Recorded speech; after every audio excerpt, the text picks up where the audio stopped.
Buenos días a todos. Están conectados, disculpen la demora.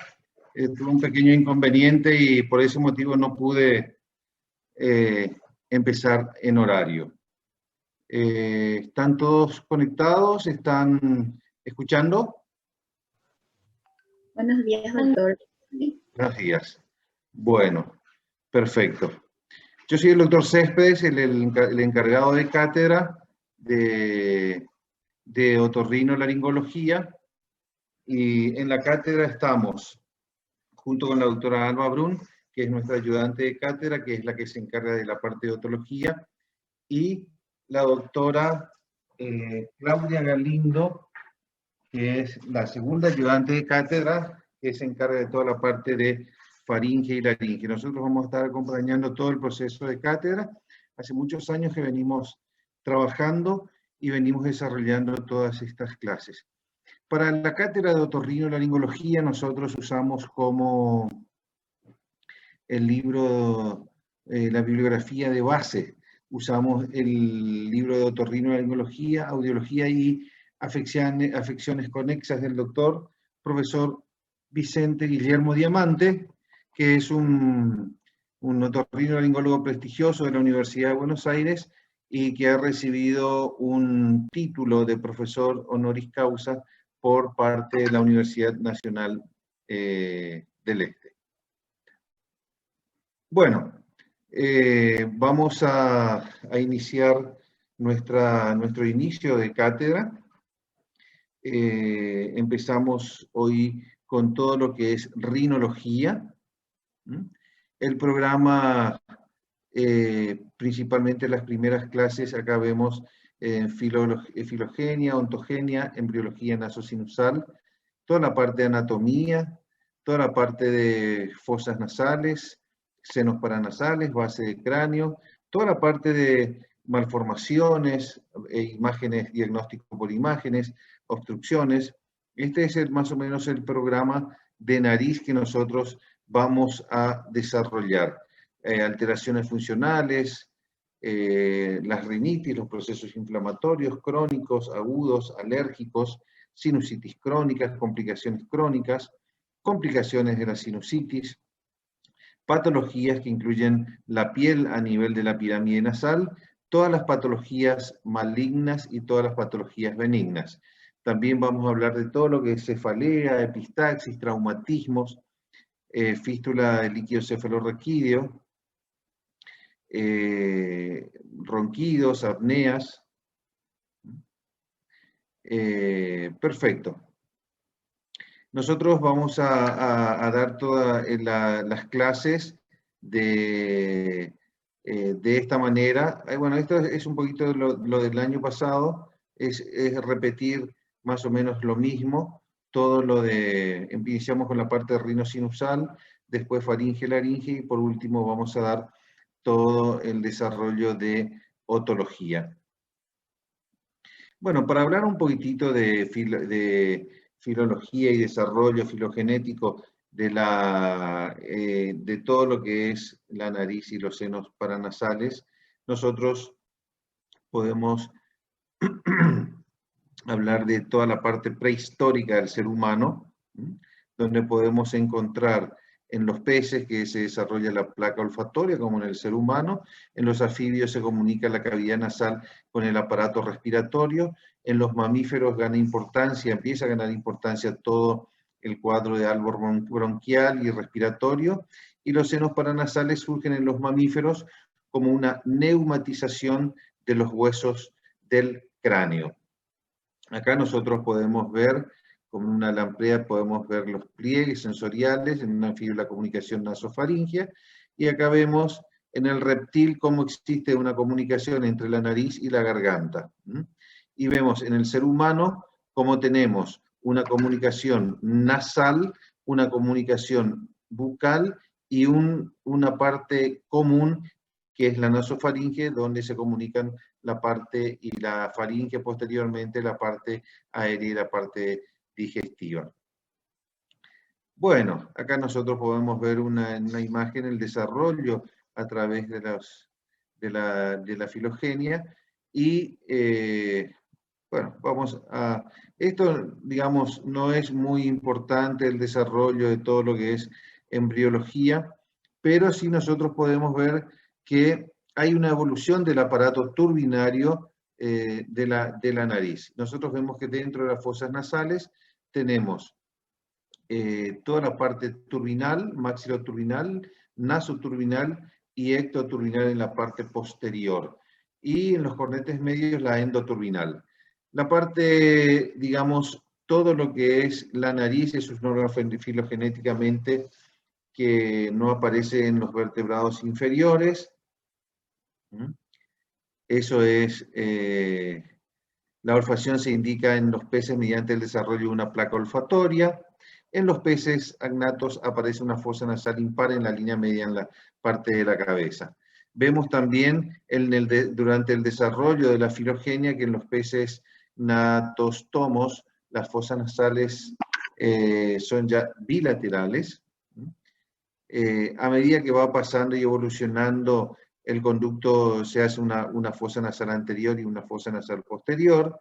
En los peces pulmonados tienen la capacidad ya de iniciar toda la parte de respiración por oxígenos. A partir de los anfibios, la cavidad nasal se comunica con la faringe y por lo tanto con el aparato respiratorio. Aparecen las coanas, que es la parte posterior de las fosas nasales, y en ellas la función ventilatoria del órgano nasal. Los urodelos son batallos con fosas nasales que se abren a los lados. Es un órgano auxiliar de la olfacción que aparece en la escala animal y que evolutivamente ha desaparecido ya en el hombre. Bueno, acá nosotros podemos ver también con los anfibios que poseen un gran poder olfatorio y se cree que pueden oler a varios centímetros, inclusive metros de distancia. Los reptiles son los primeros vertebrados que consiguen independizarse del medio acuático, poseen una nariz con facultad olfatoria y respiratoria. Bueno, vamos a los senos paranasales. Como tales aparecen en los mamíferos como una neumatización de los huesos del cráneo dependiente de las fosas nasales. Las fosas nasales están muy vinculadas con el desarrollo y la actividad y funcionalidad de los senos paranasales. La neumatización de la cara, como ocurre con los de los oídos, se relaciona con un factor activo en la respiración. Algunos vertebrados inferiores aparece en el seno maxilar, en algunos vertebrados, relacionado con la zona olfatoria de las fosas nasales. Bueno, acá nosotros podemos ver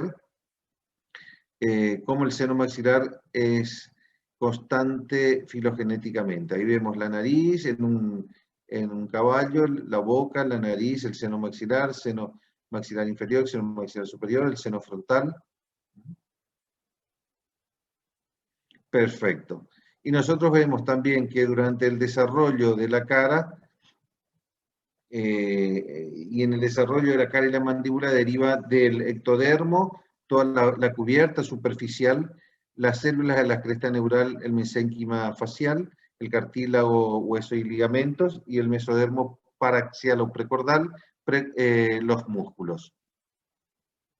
Acá nosotros podemos ver, disculpen, acá nosotros podemos ver en un inicio cómo se van formando en un embrión de 3 semanas, vemos cómo se va formando un mamelón frontal, un mamelón lateral que es el maxilar superior y el mamelón inferior que corresponde al maxilar inferior.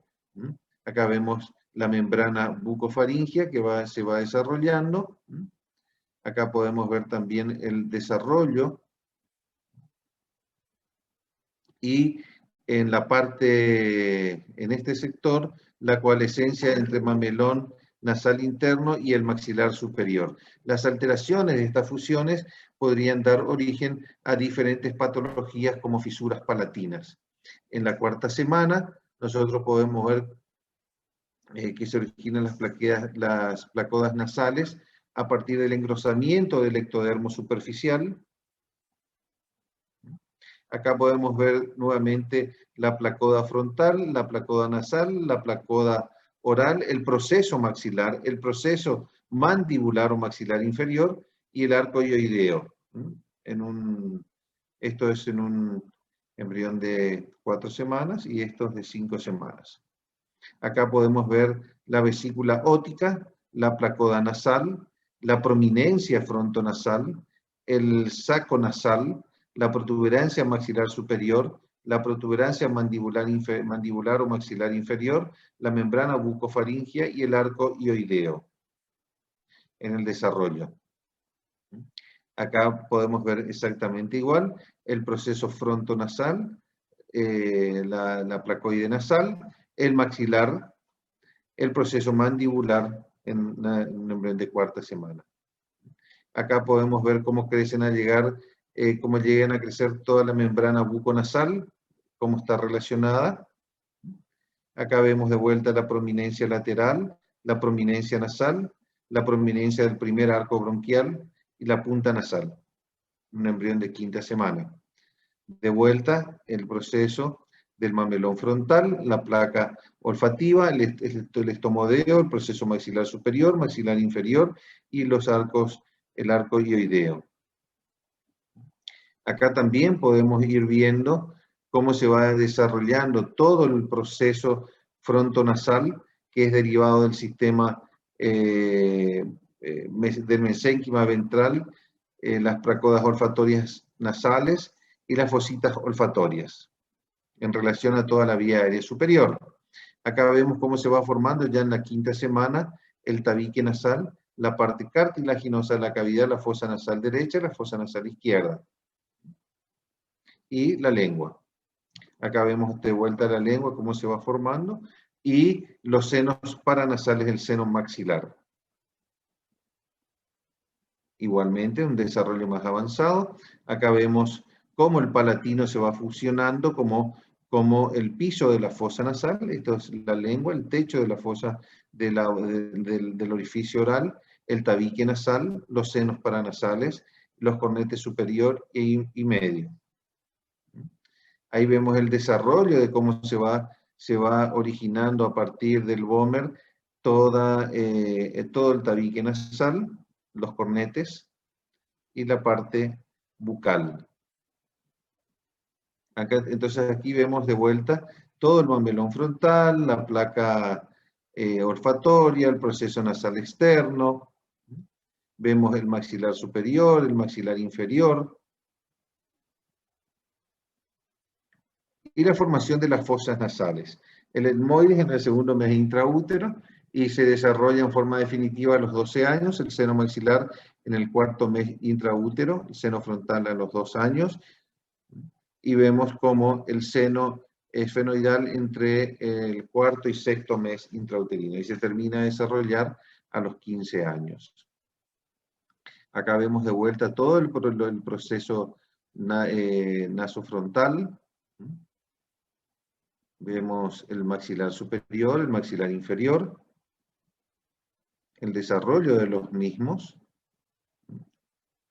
Perfecto, vamos a ir adelantando todo esto y acá nosotros vemos cómo a través del proceso frontal se va formando la región frontal de la placoda auditiva, nasal, se va formando toda la región de los huesos propios y de la nariz, de la parte globular las fosas nasales, del maxilar el maxilar superior y la parte mandibular el maxilar inferior. Acá vemos el desarrollo de cómo se va prolongando el tabique nasal en la parte posterior, esto es en un corte axial. Vemos cómo se va desarrollando toda la parte posterior del tabique nasal y el palatino. Acá vemos la fusión que hay entre la cavidad nasal y la cavidad oral, acá a nivel de la coana definitiva. Este es el paladar blando, paladar duro, el maxilar superior. Esta es la fosa cerebral anterior. Acá vemos de vuelta cómo se va formando el desarrollo del ojo, la placoda nasal, la cavidad nasal. Perfecto. Y durante todo este desarrollo habitualmente que se van generando diferentes tipos de cierres. Vemos cómo la dura madre termina de formarse y haciendo una desconexión con todo lo que es huesos propios y toda la parte dermatológica.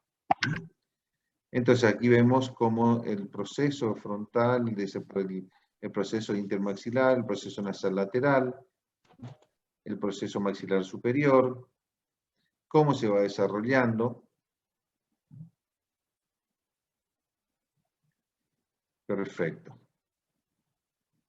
Bueno, esto es el desarrollo ya entre la novena y la 13ª semana, donde vemos ya el desarrollo y la formación prácticamente del paladar duro, la lengua, el tabique nasal, las fosas nasales y los senos paranasales.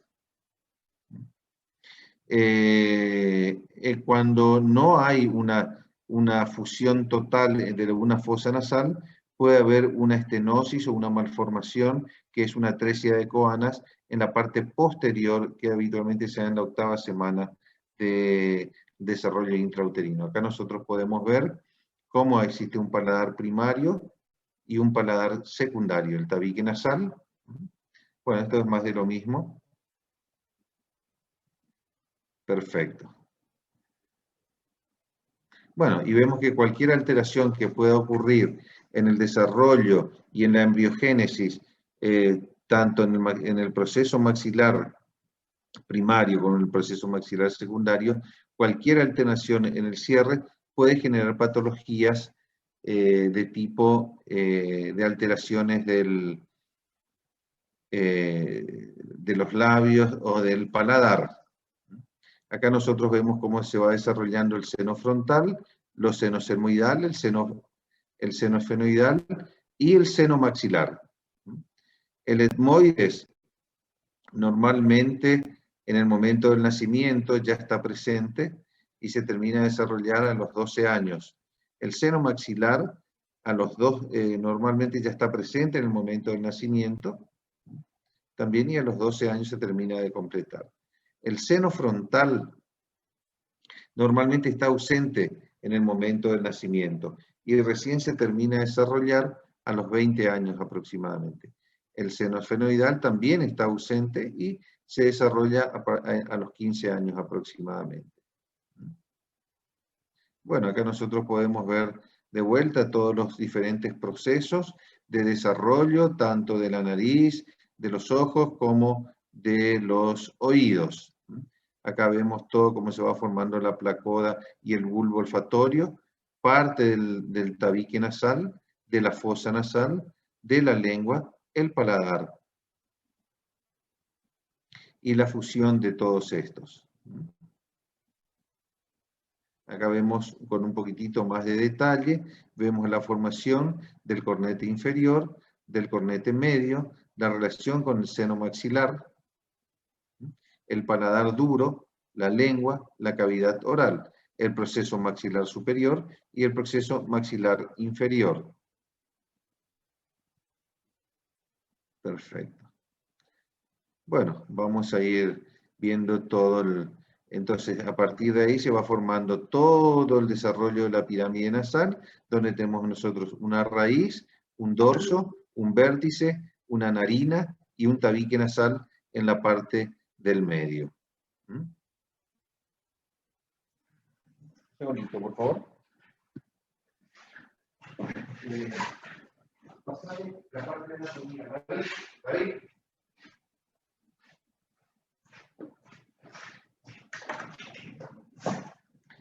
Un segundito, por favor, vamos a ir preparando toda la parte de anatomía.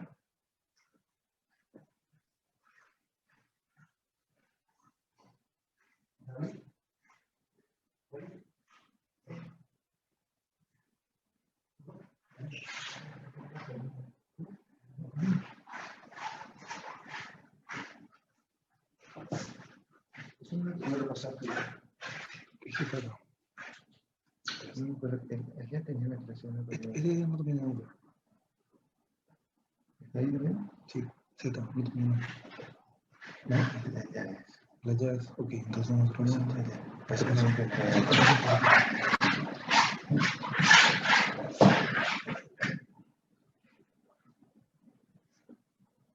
Hola, ¿están escuchando la clase? Buenos días. Estamos acá. Ah, bueno, perfecto. Un segundito, por favor. Estamos pasando la clase de anatomía.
Bueno, vamos a continuar con la clase de anatomía de nariz.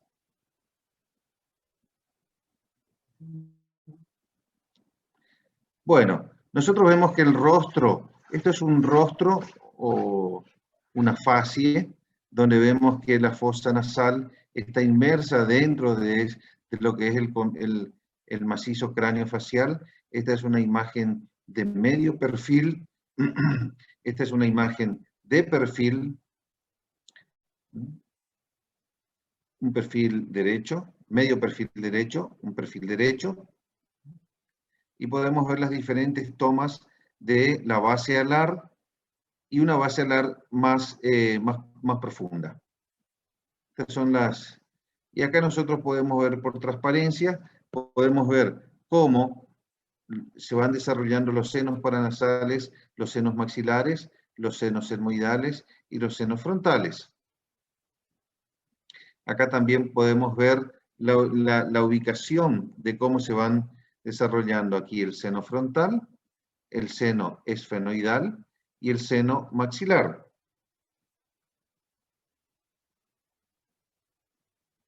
Bueno, nosotros tenemos desde la parte externa, vamos teniendo la piel, que la piel tenemos diferentes tipos de pieles, pieles normal, piel grasa, piel seca, mixta, piel sensible. Y la evaluación de la piel es muy importante para evaluar todo lo que es la nariz y todo el proceso facial. En ese sentido podemos ver la calidad de hidratación, de lubricación, el grado de envejecimiento y el grado de pigmentación de la piel. La piel funciona como un mecanismo de regulación de temperatura, de humedad, como de protección, de lubricación, y en ese sentido va teniendo diferentes tipos de pieles y diferentes tipos de acuerdo a las características de la piel de cada uno. Y existen diferentes tipos de clasificación, inclusive del grado de envejecimiento. Entre grado 1, que cuando es un envejecimiento leve, que sea entre los 20 y los 35, una moderada entre los 35 y los 50, donde aparecen las pequeñas arrugas, en el grupo 3, ya cuando es un envejecimiento un poquito más avanzado, entre los 50 y los 65, donde aparecen procesos queratínicos actínicos, arrugas mucho más importantes, cicatrices, y la severa ya cuando es arriba de entre los 60 y los 75 años, donde hay arrugas mucho más profundas. Bueno, acá existen diferentes tipos de pigmentación y los tipos de pigmentación se clasifica según Fitzpatrick en cuando la piel siempre se broncea, se quema y nunca broncea, siempre es quema o broncea poco, grado 3, broncea mucho, quema poco, grado 4, broncea siempre, nunca quema, y el quinto es altamente pigmentada y la 6 es tipo piel negra. Existe una semiotécnica del envejecimiento cutáneo donde la anamnesis, el interrogatorio es muy importante, en la evaluación física de la hidratación, la lubricación, el grado de envejecimiento y la pigmentación en general. Existen diferentes tipos de pieles y esos diferentes tipos de pieles se pueden desarrollar y se pueden observar en los diferentes tipos de razas donde cada piel es totalmente diferente. Nosotros podemos ver que una piel en general tiene el proceso de epidermis, dermis y hipodermis, donde vemos aquí las diferentes estructuras y nosotros vemos que a nivel nasal también ocurre esto. Después vemos un proceso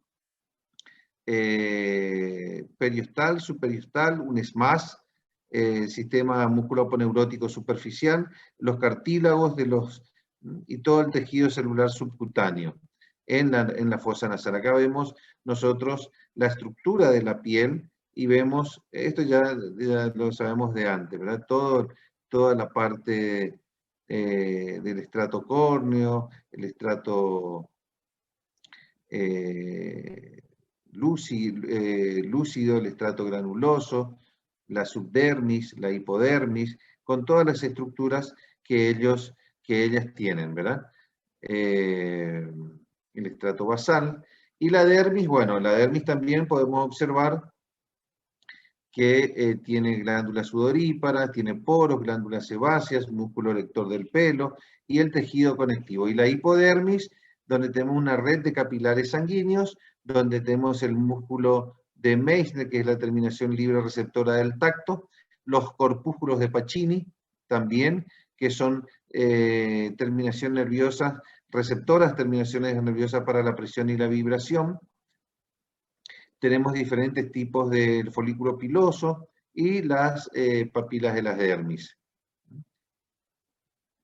Bueno, también tenemos un plano muscular, que el plano muscular debajo de la piel ya vemos diferentes tipos de músculos. Los músculos nasales, los corrugadores de la parte de arriba, los músculos transversales. Acá podemos ver el músculo elevador del labio, el músculo, la porción transversal del músculo nasal, el depresor del septo nasal y el periorbicular de los labios. Acá nosotros podemos ver que los músculos generalmente están inervados, los músculos de la mímica por el nervio facial. Acá vemos toda la parte del corrugador, vemos el prócerus, el músculo transversal, el orbicular, el depresor de la punta.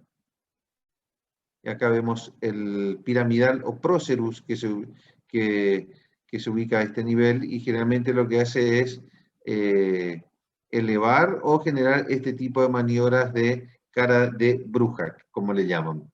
El depresor del septo, que es lo que hace que baje la fosa nasal y que deprime el septo nasal y la punta, ensanchando, expandiendo las ambas narinas. Acá vemos el prócerus, vemos el transversal, el periorbicular de los párpados. Acá vemos toda la musculatura del proceso facial. Vemos también un tejido conectivo, un tejido graso importante. Vemos todos los músculos que están relacionados entre la boca, entre el orbicular y toda la musculatura del macizo craneofacial con el macetero. Acá nosotros podemos ver el esqueleto osteocartilaginoso, donde tenemos toda la parte, el del tabique nasal, donde tenemos el cartílago cuadrangular, el vómer y la lámina perpendicular del etmoides, los huesos propios, la parte superior podemos ver todo lo que es el seno esfenoidal, el maxilar superior. Acá vemos el relacionamiento que existe con la órbita y la pared nasal. Acá podemos observar perfectamente toda la estructura ósea y la estructura cartilaginosa. El cartílago alar en su fase intermedia, su crura medial y su cruz lateral, el cartílago cuadrangular, la parte superior del septo nasal, los huesos propios de la nariz, la rama ascendente del maxilar superior. Acá podemos ver todas las estructuras relacionadas acá con el tabique nasal, con la espina del maxilar superior, el borde septal caudal del tabique nasal. Acá vemos el cartílago cuadrangular, la lámina perpendicular del etmoides, la rama ascendente del maxilar superior, todo el tejido conectivo cartilaginoso también que se relaciona con las estructuras. Acá podemos ver huesos propios, cartílagos triangulares, cartílagos alares, cartílagos sesamoideos, la parte de la espina nasal anterior. Acá vemos cómo se genera entre el cartílago superior y la parte lateral del cartílago alar, se forma un intervalo que es una válvula interna y la parte superior es la válvula externa. Acá nosotros podemos ver cómo se van produciendo los diferentes colapsos de la válvula. Acá vemos el cartílago alar, que tiene una crura intermedia, un pie de crura, el domo y la parte lateral, y en la parte del ángulo nasofrontal, como del nasolabial, disculpen, se va produciendo un pequeño giro, que esto en cuestiones de estética nasal son muy importantes en el momento de determinar. Acá vemos las asimetrías que se pueden producir en los diferentes cartílagos alares o cartílago inferior. Acá vemos el orificio narinario y cómo en su relación que tiene con la pars intermedia. Acá vemos, en este dibujo podemos observar la espina nasal el septo caudal del tabique nasal, los pies de cruras, las cruras intermedias, las cruras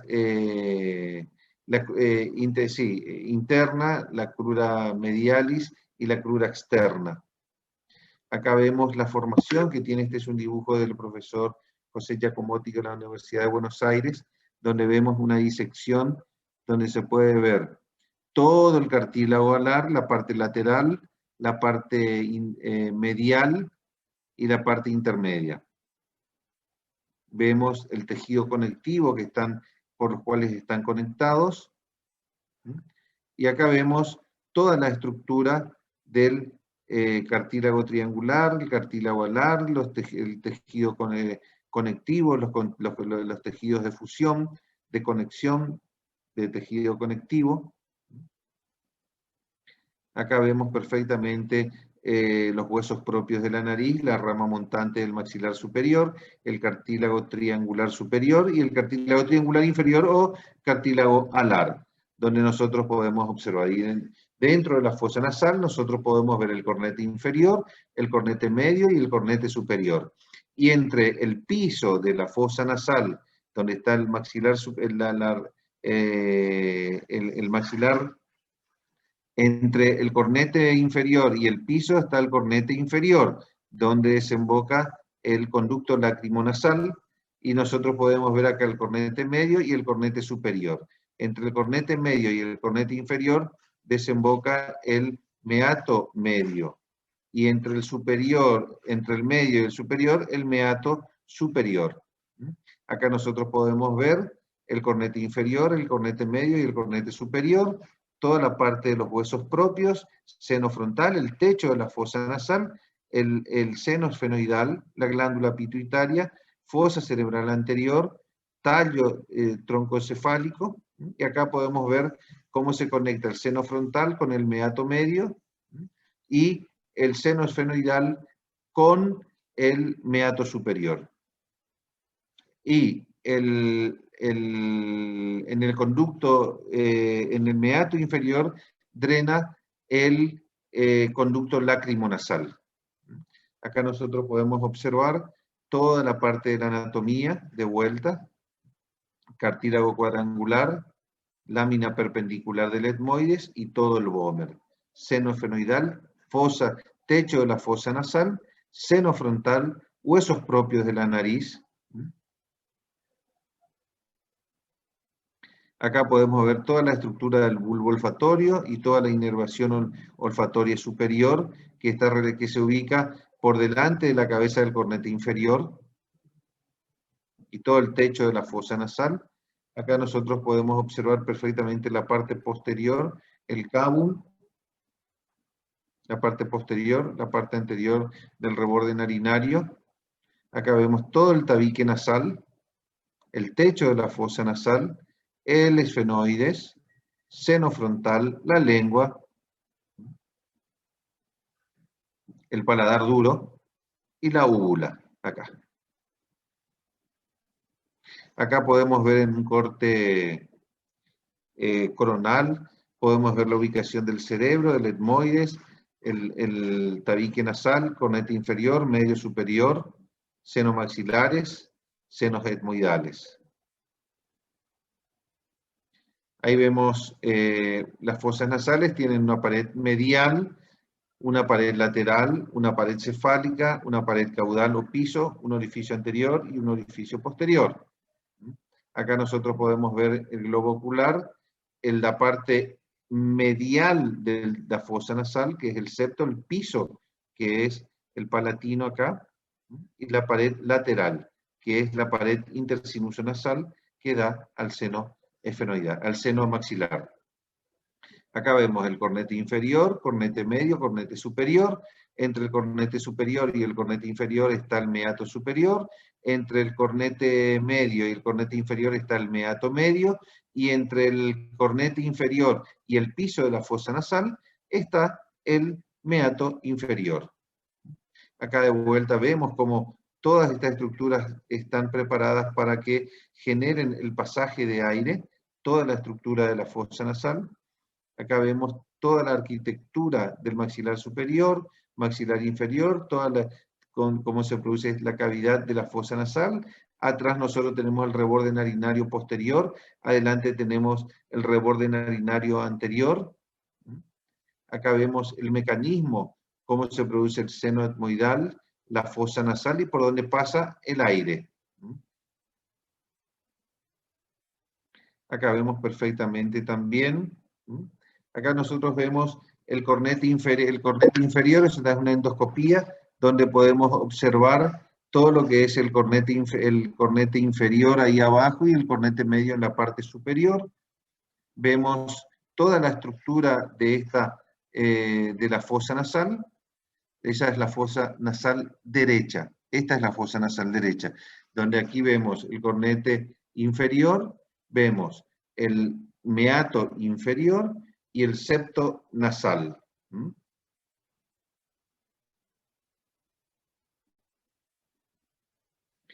Ahí vemos un poquitito, vamos más para atrás, y vemos el cornete medio. Este es el cornete medio, y la parte de ahí vemos la apófisis unciforme, y esta apófisis unciforme está a nivel del meato medio. Ahí arriba vemos el receso frontal, y el conducto lácrimo-nasal en la parte lateral. Y podemos observar todas estas estructuras.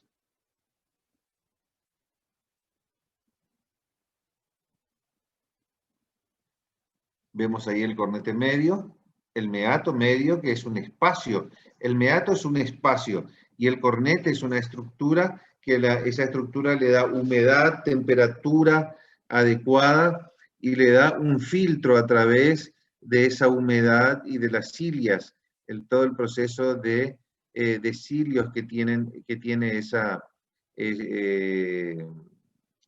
estructura. Ahí vemos el piso de la fosa nasal también. Y si nosotros vamos desde el reborde narinario anterior o narina, y si vamos para atrás, vamos a observar también todas las estructuras de la coana en la parte posterior. Ahí vemos un orificio posterior, que es la coana que conecta la fosa nasal con el cabum o la rinofaringe. Ahí está el reborde coanal, vemos el cabum, que es el espacio, el marco coanal, vemos el tabique o septum nasal, el receso frontal, y en la parte lateral, hacia la derecha, vemos la cola del cornete medio y la cola del cornete inferior, en toda la parte posterior. Ahí vemos el cabum, ese es el paladar blando, ese es el paladar blando. Así que esta es toda la estructura, la glándula de Thornwald. Tenemos la fosa de Rosenmüller y el rodete tubario y el orificio de la trompa de Eustaquio que está acá. Perfecto. Esas son todas las estructuras que nosotros vemos en la rinofaringe o en el cabum.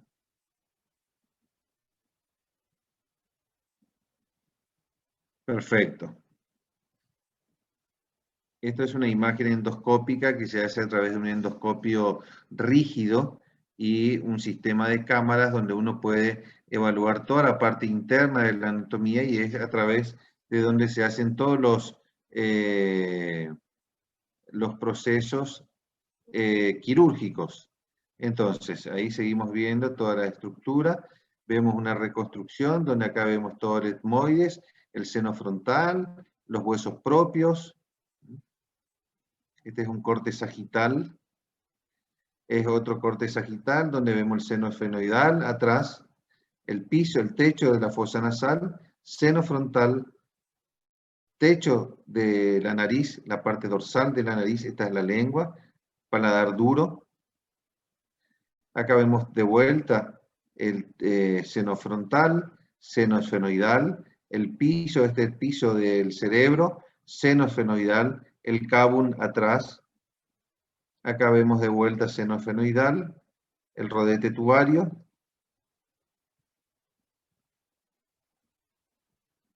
Bueno, y acá nosotros podemos ver toda la región periorbitocular. Esta es el lagrimeo, donde se produce acá está la glándula lagrimal, está en el ángulo superexterno del ojo. Estos son los párpados.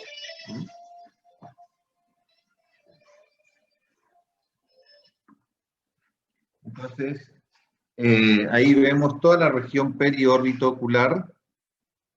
Ahí vemos la región externa de la región periórbito ocular, toda la parte media de la región periórbito ocular y toda la parte interna de la región periórbito ocular.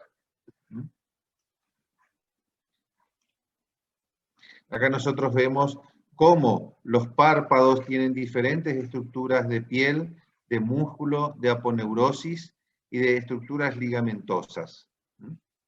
Y vemos también otra estructura donde vemos la aponeurosis, los ligamentos que hacen que el párpado se cierre y se abra. En el canto externo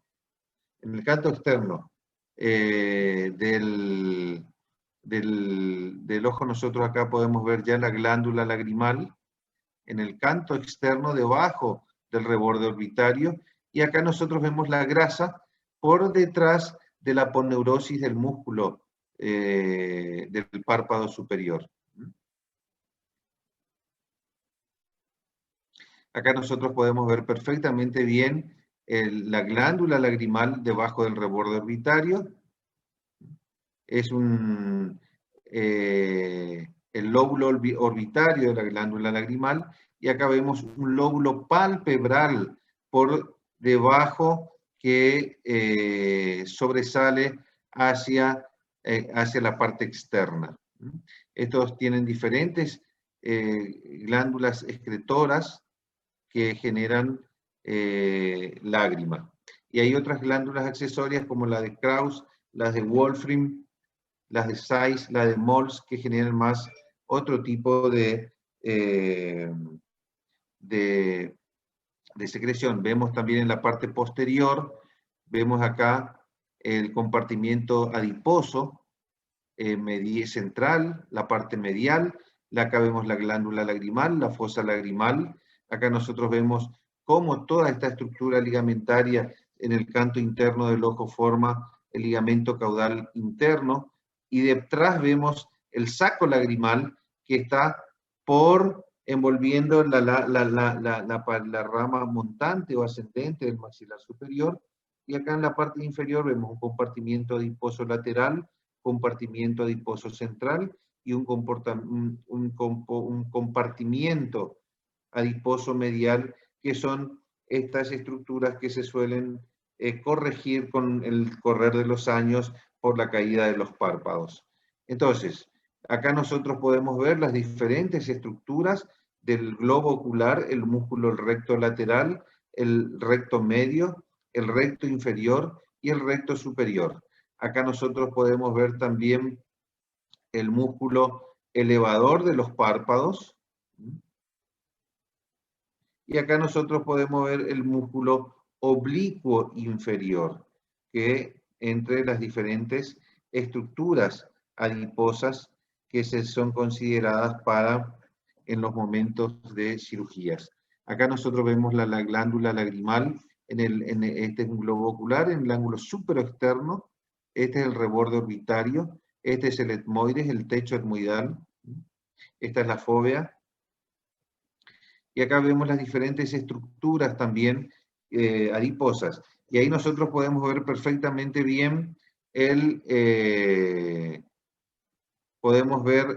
disculpen. Acá nosotros podemos ver toda la estructura de la fosa lagrimal. La fosa lagrimal se ubica a este nivel. Este es el globo ocular. Bueno, y acá nosotros podemos ver la rama ascendente, el saco, la ubicación del saco lagrimal, la cresta lagrimal anterior, la cresta lagrimal posterior. Acá nosotros vemos el canalículo inferior, el canalículo superior, la fosa, toda la fosa lagrimal. Acá podemos ver perfectamente bien cómo se ubica este saco. Este es el saco lagrimal donde se conecta con el conducto lacrimona, el punto superior, el canalículo superior, el canalículo inferior. Acá vemos la cresta lagrimal superior, la cresta lagrimal anterior y posterior. Acá vemos cómo se forma el saco lagrimal por dentro de esta canaleta ósea que está acá. Así que esta es toda la estructura del sistema lagrimal. El punto lagrimal superior en el párpado superior, punto lagrimal inferior que tiene el superior tiene un sentido superior oblicuo interno y el inferior tiene una curvatura inferior interna para formar después el canalículo inferior, el canalículo superior, forman el canalículo común. Eso van al saco lagrimal. El saco lagrimal tiene el seno de Mayer y bueno, y esto va dentro de la pared intersinuso nasal, donde va a desembocar a nivel de el meato inferior, por debajo de la cabeza del cornete inferior, el orificio de desembocadura a través de la válvula de Hassner. Y a partir de ahí pasa todo el sistema de lágrimas. Acá nosotros podemos ver cómo existe todo un sistema de válvulas dentro de este sistema, del sistema canalicular, para que no genere un flujo anterógrado. Acá nosotros podemos ver toda la fosa cerebral anterior, la apófisis cristagal y la fosa cerebral anterior.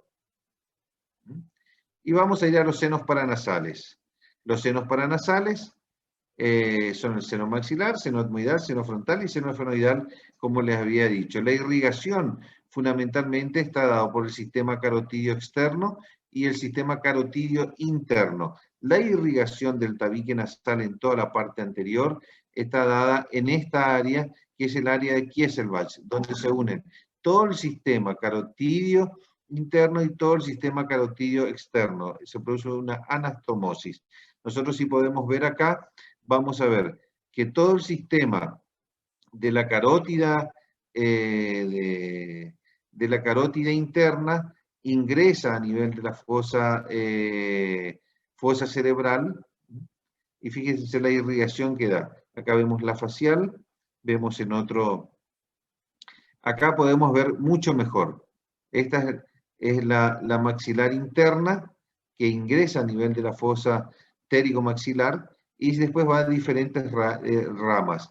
Cuando pasa la fosa nasal, pasa a través de la rama de la arteria esfenopalatina, que da una rama inferior y una rama superior. Y acá nosotros podemos ver perfectamente cómo el sistema, este es el sistema de la carótida externa y este es el sistema carotidio interno. El sistema carotidio interno después va a irrigar toda la parte interna, dando las arterias oftálmicas fundamentalmente. Acá nosotros podemos ver, esta es la carótida externa, cómo ingresa a través de su rama terminal la maxilar interna a nivel de la fosa térico-maxilar y después cómo va dando la irrigación. Y esta es la carótida interna que ingresa en el cerebro, y acá nosotros podemos ver cómo se produce el sifón carotidio y como rama terminal la oftálmica con las arterias etmoidales que irrigan la parte superior del techo y de los senos paranasales. Acá vemos perfectamente el sifón carotidio, cómo ingresa en la parte por el agujero óptico. Fíjense cómo va transcurriendo y da diferentes ramas. Esta es la oftálmica, la arteria oftálmica, y da la arteria etmoidal posterior y la arteria etmoidal anterior. Acá vemos la carótida interna, acá vemos la arteria oftálmica, vemos la etmoidal posterior y vemos la etmoidal anterior en todo este sistema, que acá está a nivel del techo del etmoides. Vemos cómo se va dando toda la irrigación. El sistema venular acompaña el sistema arterial, como ya sabemos. Y la inervación, fundamentalmente, también tenemos una inervación simpática y tenemos una inervación parasimpática. Acá nosotros podemos ver que el origen de la simpática se da por las fiebras postganglionares que tienen acceso el plexo carotidio externo a través del nervio petroso profundo, que da después el viriano, y atraviesa el ganglio fenopalatino y se distribuye por toda la mucosa nasal. El parasimpático sigue hacia el ganglio geniculado, uniéndose al petroso superficial, nervio viriano. En el ganglio fenopalatino tiene lugar la sinapsis con la segunda neurona y genera las fibras postganglionares. Bueno, acá podemos ver toda la parte sensorial. Acá nosotros podemos ver el ganglio pterigopalatino y cómo se da a nivel de la parte posterior, cómo descienden los nervios. Bueno, el nervio facial, que es un nervio de tipo que va a irrigar toda la parte de los músculos de la mímica. Ustedes sabemos que es fundamentalmente motor y que en la parte motora inerva toda la parte de los músculos de la mímica, el nervio estapedio del estribo, el estiloioide y el vente posterior del digástrico. La parte sensitiva, los 2/3 de la lengua, y el vegetativo, la glándula lagrimal, submaxilar y sublingual, que son las glándulas lagrimales. Las glándulas que producen salivación. Bueno, vamos a ir viendo toda la parte del nervio facial, cómo se va distribuyendo a nivel intrapetroso, dando la cuerda del tímpano y el nervio lingual. Da ramas colaterales para el glosofaringio, la parte posterior del auricular, para el músculo del digástrico, da el estilomastoideo y la parte lingual. Bueno, ahí hay ramas extrapetrosas, que son los supraioideos, que van a irrigar a inervar fundamentalmente el vientre superior del digástrico y el estiloioideo. El nervio facial, acá vemos también, bueno, toda la parte de, vemos cómo se va a inervar toda la parte de la musculatura. Perfecto. Y vemos que cualquier alteración de la parálisis que genere una lesión del nervio facial, lo que va a generar es una parálisis facial. Perfecto. Un segundito, por favor.